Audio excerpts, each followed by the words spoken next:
दोस्तों, आज मैं आप सबके सामने एक ऐसे मामले की कहानी पेश करने जा रहा हूं जिसने बॉलीवुड, मीडिया और पूरे देश का ध्यान अपनी ओर खींचा। आर्यन खान और समीर वानखेड़े का विवाद। ये सिर्फ एक विवाद नहीं, बल्कि एक कहानी है सत्ता, न्याय और प्रतिष्ठा की। अक्टूबर 2021 की रात को मुंबई में एक क्रूज जहाज पर छापा मारा गया।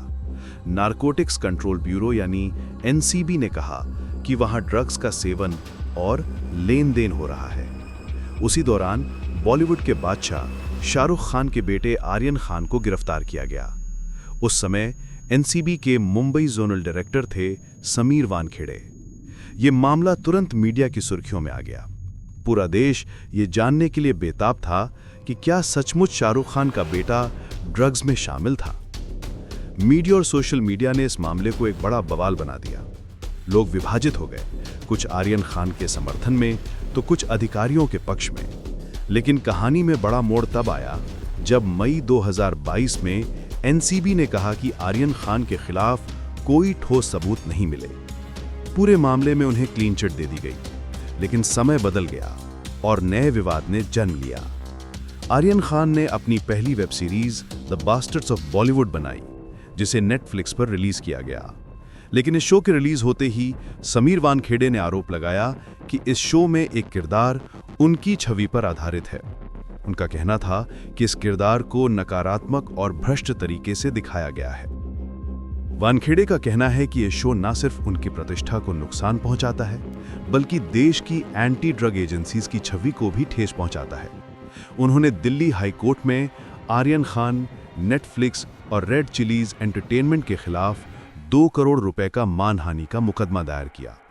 साथ ही उन्होंने एक सीन में सत्यमेव जयते कहकर बीच की उंगली दिखाई जाने को राष्ट्रीय प्रतीक का अपमान बताया। दूसरी तरफ आर्यन खान और उनकी टीम का कहना है कि यह कहानी पूरी तरह से काल्पनिक है और इसका किसी असली व्यक्ति से कोई लेना देना नहीं है। उन्होंने कहा कि यह शो एक मनोरंजन सामग्री है और इसमें किसी की छवि को नुकसान पहुंचाने का इरादा नहीं था। अब अदालत ने यह तय करना है कि क्या यह केस दिल्ली में दाखिल किया जा सकता है, क्योंकि ज्यादातर घटनाएं मुंबई से जुड़ी हैं। साथ ही ये देखना भी बाकी है कि क्या शो में दिखाया गया किरदार वाकई में वानखेड़े से मिलता जुलता है या ये सिर्फ काल्पनिक सृजन है।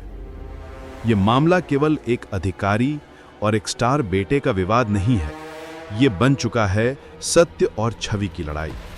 एक तरफ प्रतिष्ठा और सम्मान है तो दूसरी तरफ क्रिएटिव फ्रीडम यानी अभिव्यक्ति की आज़ादी। ये सवाल उठता है कि जब कला और कहानी बनती है तो क्या वास्तविक जीवन से जुड़ी हर घटना को विवादित माना जाएगा? और क्या किसी की प्रतिष्ठा को चोट पहुंचाने के आरोप में कला और सृजन की स्वतंत्रता को सीमित किया जा सकता है?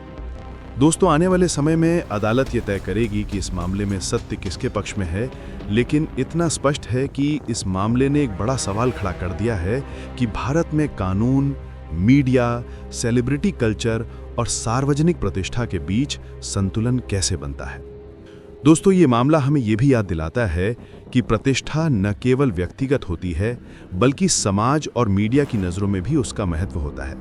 वहीं सृजन और कला की आज़ादी भी लोकतंत्र का एक अहम हिस्सा है।